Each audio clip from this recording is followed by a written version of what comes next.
learning mentors are vital to our school. Very fortunate to have 2 learning mentors, and they have very distinct roles. Right, I'm going to go in and see if Toni's here. I know who she is. Mr. Hart.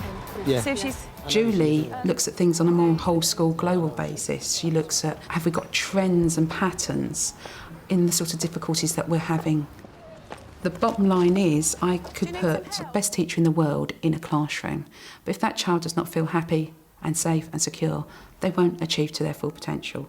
And I want the children in my school to achieve to their fullest potential, and I've got to look at their wider social and emotional needs, and my learning mentors help that happen. I'm going round to the main reception now. One of our children has a fear of coming into school, so I'm going to go and see if she's here yet and try and encourage her to go to her classroom. She is here.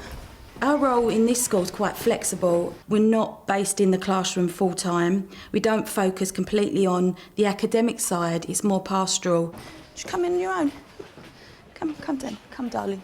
Today was a good day for Toni. On a bad day, we wouldn't even get her into the building. She might be holding onto the door and Mum would be struggling to get out of the door. She'll just refuse to go into class, cling on to me. So I can't sort of get away. Sometimes we literally fight by the door for me to shut the door. She's trying to get out with the other teachers, so it can be very stressing. Right, I'll get you a pencil. Have you got a pencil in here? Yeah. Toni is in my class, and I've had her in my class for 2 years now. Toni suffers from separation anxiety and is really worried about leaving Mum every morning, worried that something will happen to her. And she can't explain, there isn't anything that we can identify that has happened that makes her feel that way. She's now got a book, what she does with her feelings and how she feels morning and afternoon, which I think Julia, one of the TAs, help fill that in daily with her. Trying every angle we can to try and get her to come into school, to enjoy school.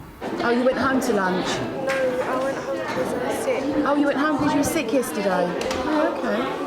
If she does come in, it takes at least half an hour to get her into the classroom, and I now don't have that time to sit with her to talk to her about her feelings and try to persuade her to come into class. So that responsibility I can pass on to Julie.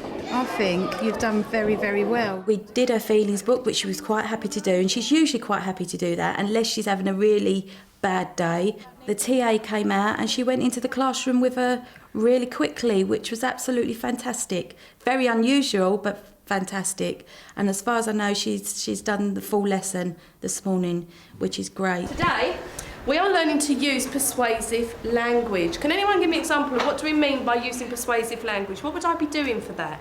What do I mean? Like you're trying to make somebody do something. You're trying to If we really believe in every child matters, and we really actually want to do it, not just because there are 5 outcomes that we're supposed to deliver, we actually really want to make that impact on children every day, then we need the learning mentors to help us do that. Morning, girls. Morning. Dwight does a lot of the one-to-one intervention for children who have specific barriers to learning, often about attitude or behaviour, maybe attendance, could be anger management. I'll have a word with her. If you've got 30 in a class, when is the teacher going to find the time to sit you down and talk to you? And then you go home, Mum and Dad are working, then you've got to sort out your problems there as well, but they might not always have the time. I think having learning mentors in the school, I think it just gives the children another channel. It's not Mum, it's not the teacher, but it's someone that will listen and talk to you. Can somebody on that table just remind everybody else what the Holy Trinity is? Dominic? The Father, Yep. Spirit, Yep. Son. And the Son. Fantastic. When I first started teaching Dominic, he couldn't concentrate, he couldn't focus. There was a lot of times where he would cry, he would throw tantrums, he would walk out of the classroom. So have you written anything onto your sheet of paper? I didn't realise how bad it was until I actually spoke to the learning mentor, Mr. Hart, and he told me what Dominic's behaviour was like in school. What do you think you are, bruv? You think you'll bang me? You think you'll bang me? Let me bang you, bruv. I'll bang you, bruv. No, calm down. I don't think you can bang me. You know you're banging, you waste man. Don't touch me, don't touch me. Look at you, Just touch you, innit? Look at you, bruv. You think you'll touch me? I just touched you. Bang you. I didn't realise how much impact emotionally it had on Dominic with what was happening between myself and his father. He used to get very, very angry, just cry. You couldn't even speak to him. He'd just cry and get angry and he just want to fight. But then again, on the other hand, I think he needed someone to talk to. And I think being there at the right time, I think I was there at the right time for Dominic. Look at this kid. What? You think just leave him alone? Let me bang you. Let me bang you. I get my brother. Just leave him alone. I run an anger management group in the school for mainly boys with behavioural issues. We've got a referral system in the school. If you get over 4 referrals in a week, you come to me and you see me and we speak about it. If it carries on, then we get your parents in. Then we make a decision and we say, well, why is it happening? Is it anger? Is it temper? Is it because they're emotional? And if it's anger or temper, they'll come into my anger management classes. At one part, it felt like something that was really happening, like Samuel and Martin that were lying. It's like something that's happened to me before, but like the teacher takes their side. I have a lot of anger issues, and it's like I can't control my anger properly. And it's like I take it out on people. I can't control it. So that's why I'm here. So Mr. Hart can calm it down a bit. Dominic made a good point saying it was full on. It was really real. Yeah. I thought that your character brought out a lot in you. Because you can get kind of aggressive at times. Yeah.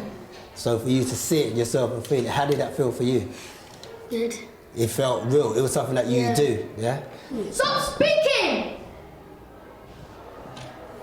When I came to the school, I had lots of fights with other people. Say if I get in trouble, the other teacher said he's going to send us to the head. Mr. Hart says, no, it's okay, I sort it out. No, you done that good. When you banged and you, but it's good, but you don't want to be too intimidating. We act it out the first way, exactly how it happened. And then we'll stop. And then I say to him, well, tell me what you could have done differently to avoid yourself getting in this situation. Mr. Hart used to like calm me down, teach me some tricks what to do if I was angry, what to do when if I was going to get into a fight, and it's changed my personality. Dominic's at a much better place now, where he's dealing with his emotions much better, is finding that he can openly say, I need time out, I need to go and speak to Mr. Hart, and will only go having asked me, whereas before he would just walk out of the classroom.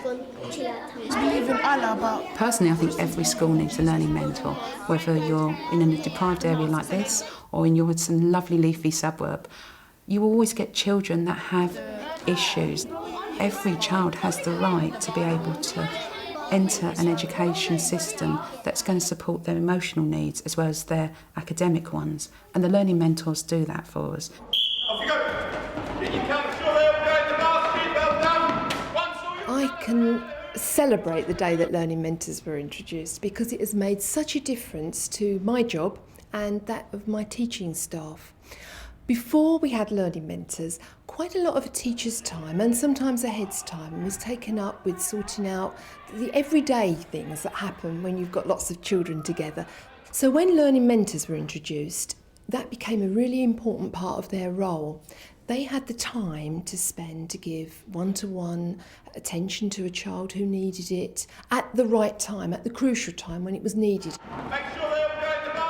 Breakfast Club is something that was started about 3 years ago. It wasn't originally part of the learning mentor role. On a Wednesday we have sports sessions.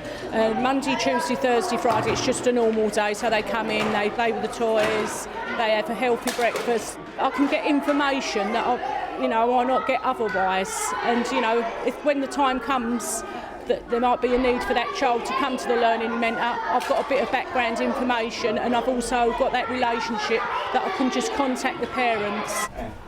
Let's grab bag. Do we know what we're having for lunch, or shall we sort it out when we get up there? Salsibill first came to us in year 4. She came from France, she had no English whatsoever. I made sure she settled in. I gave her name to the EAL lady, which takes her out for extra tuition. My kids from France, when they came here, it was a new world for them. The first week, it was disaster. We were thinking of returning back home. Teasie took the responsibility of welcoming, assisting, and supervising what's being done to my kids. Then she had the operation on her leg. She was a little bit worried about missing out on school because she does enjoy school. So just basically made her feel secure to say she wouldn't be missing any work. I'd make sure the work got to her. Come up the stairs and all the children are downstairs in the playground, it's easier for me to come up the stairs because otherwise the crowd is going to come up and then they're going to push me and I'm not going to be able to go up the stairs. It was a very tough time for all of us here. And without the help of those people, that team, the learning mentors, it would have been very difficult. When she came back in a wheelchair, really low mobility. Then we used to get her up the stairs, and then as she's got better now, as you see today, the wheelchair's now gone, and she's getting on the mend, really. Morning, ladies. So at home, we told her, if you don't feel like stay at home, rest. She said, no, I prefer to go back to school. It's school today, no time to waste. I was a parent at the school first of all, then I was helping voluntary in the class, then I was a TA. As soon as I started working in the school, I loved it so much, you know, and people used to say to me, I think you found your niche in life, because I loved working here. Sherry, where was you?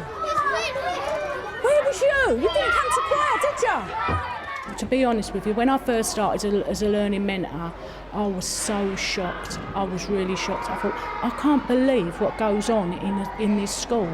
Because as a TA, I didn't see it, but as a learning mentor, it was all brought to light what goes on, how some children live in, they might not come to school in school uniform, they're coming with holes in their schools, and you'll sit and talk to some children and they didn't even have breakfast. The only meal they have is their lunch at school, and it brings things to the surface. What really is going on out in the community? You get a better picture.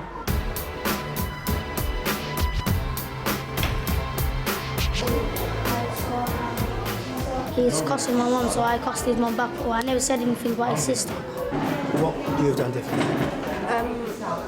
I don't think so. It's really, we should have got into a fight because it all happened. You got all sorted when it was in the hall. Joshua sorted out. Unfortunately, in our school community in the last year, we've had 3 children who've either lost their parent or a sibling through crime. They've been murdered. A lot of them have been national issues. That is a hard thing for a school to do once. To do it 3 times is a very, very difficult situation. Our learning mentors have been key to helping our children process that and come to understand it as best we can. They've been key to helping the staff come to understand that. Take that back for us, thank you. I think there's a lot of pressure on children these days, and sometimes children just want to be children and they don't want that pressure, and sometimes that all just bubbles up and they can become angry or they can become subdued or withdrawn. And a learning mentor is just the sort of person to take them through that situation and follow it up. You're both right and you're both wrong. We have to deal with this. We've got to deal with this, yeah? I think he's got magic powers because if I go to a different teacher and they try to calm me down, there's some reason they just can't calm me down. If I have a fight and Mr. Hart sorts it out, I always calm down, so I think he's got magic powers.